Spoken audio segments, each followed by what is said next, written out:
Hi everyone, I'm Travis Williams, Head of Production at Oculus Publishing. We hope you enjoyed our showcase and are excited for all the awesome games. We gathered some of our talented developers and your favorite VR content creators to talk a bit more about two of them, Asgard's Wrath 2 and Ghostbusters, Rise of the Ghost Lord. First up is Asgard's Wrath 2, the massive RPG coming to Quest later this year from Sanzaru Games. Let's meet our guest. Matt Kraemer is the studio creative director at Sanzaru Games and a good friend of mine. What's up, Travis? You know? And here to grill him with questions are VR gaming creators from the community. We are pleased to welcome Jasmine of VR with Jasmine. Hi, everybody. What's going on, Jasmine?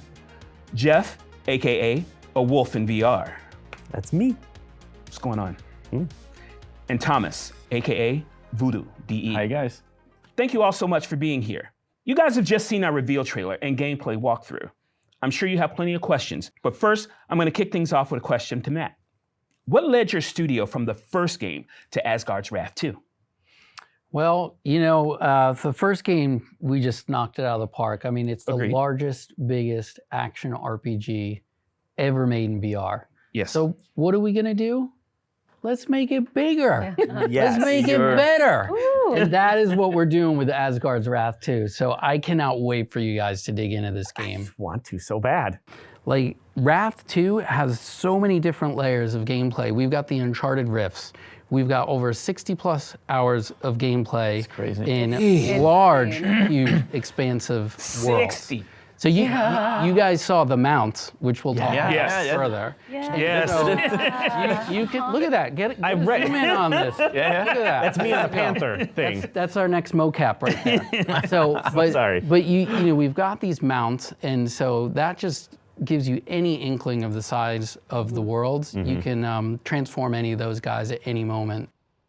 So Jasmine, you're new to the Asgard's Wrath experience. What did you think of the trailer?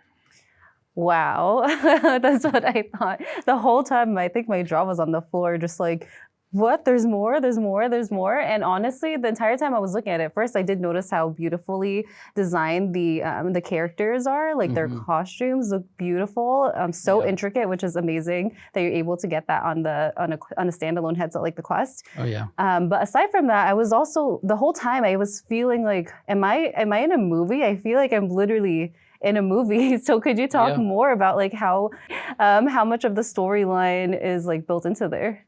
Yeah, so Asgard's Wrath 2 takes off where the first one left off. And the good news is you don't have to play the first game. We've got an awesome recap that you can see in VR, and we retell the whole story. So first game, you're kind of a fledgling god. Loki takes you under his wing. And if you remember, Loki left you in a prison and you're trapped there. So the second game takes off with these weavers of fate intervening and helping you get out of this prison to track down Loki where he is.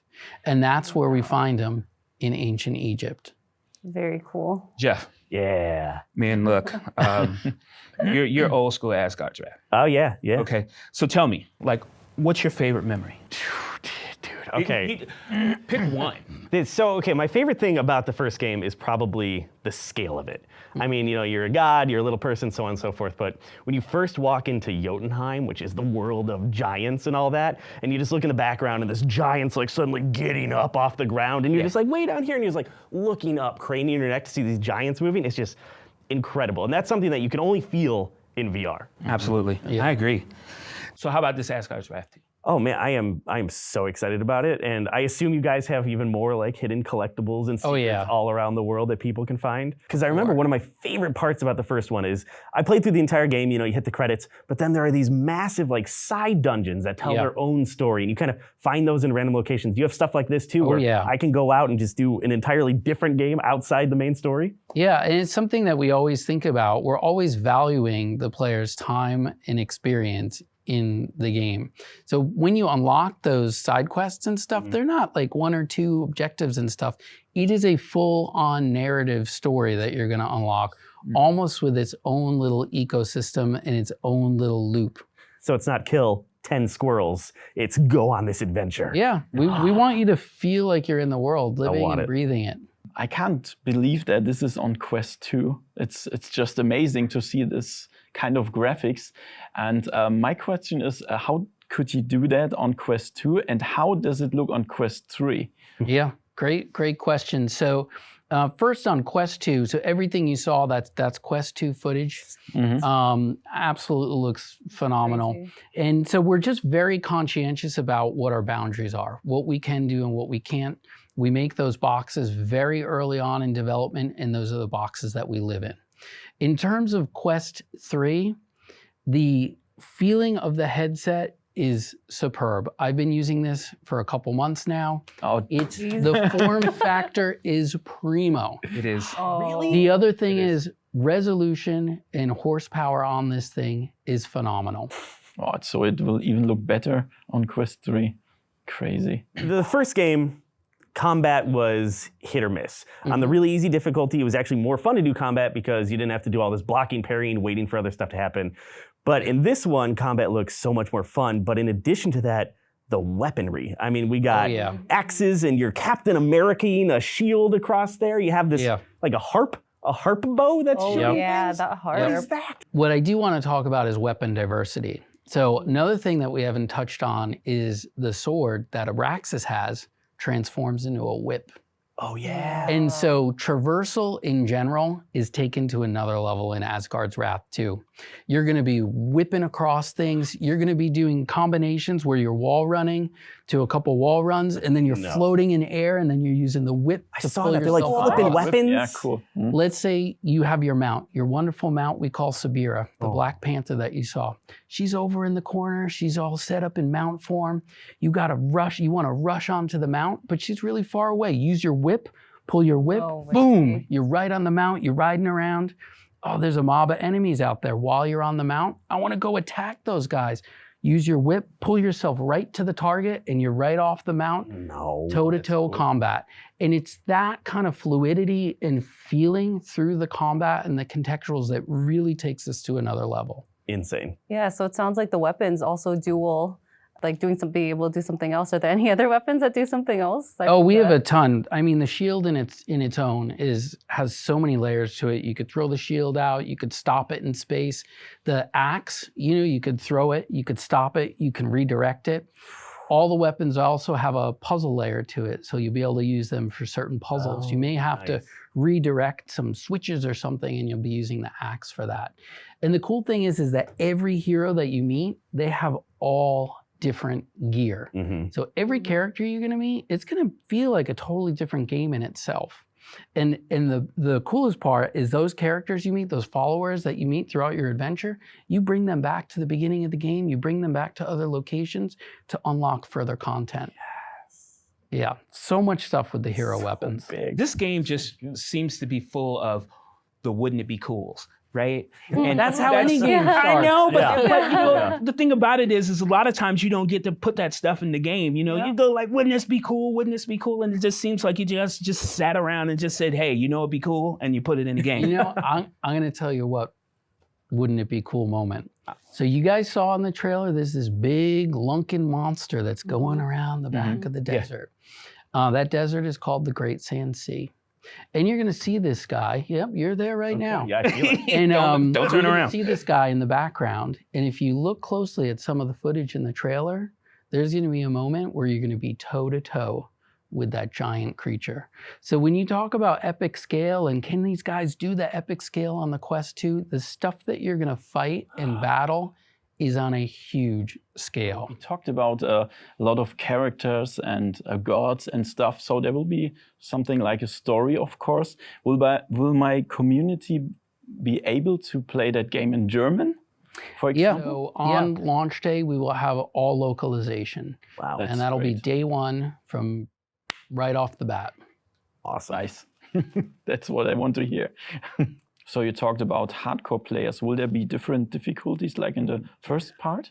Yep. We have everything from the base story mode to the hardest difficulty which we call Wrath.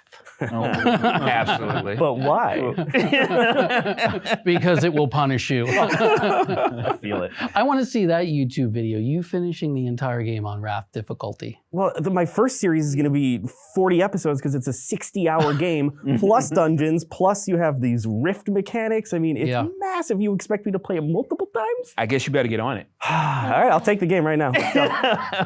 So when you talk about 60 hours gameplay, how can you make sure the game is interesting all over that 60 hours? How do you? Yeah, it's just making sure that everything is fresh. You know, we've got our overarching story narrative, and then we have all the different characters and hero gears and followers you meet.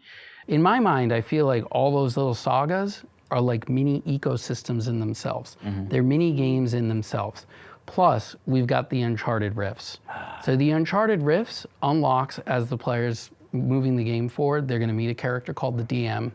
The DM opens this rift on the ethereal planes with the Weavers. And so the Rift play is basically like a rogue-lite game. There's floors and floors of dungeons that the players need to go through.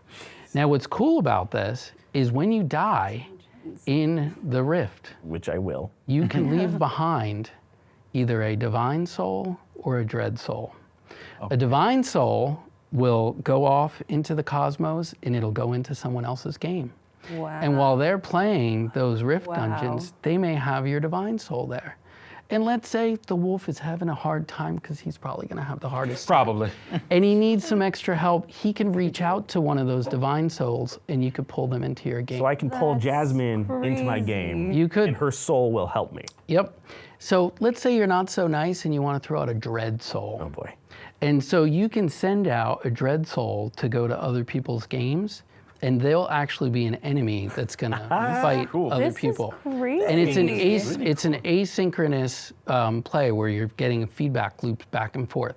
How'd you Now, come what's up with this? This is just wild. we want to make sure the game is chock full of all these different discovery points. And to your earlier question, how do you keep people playing?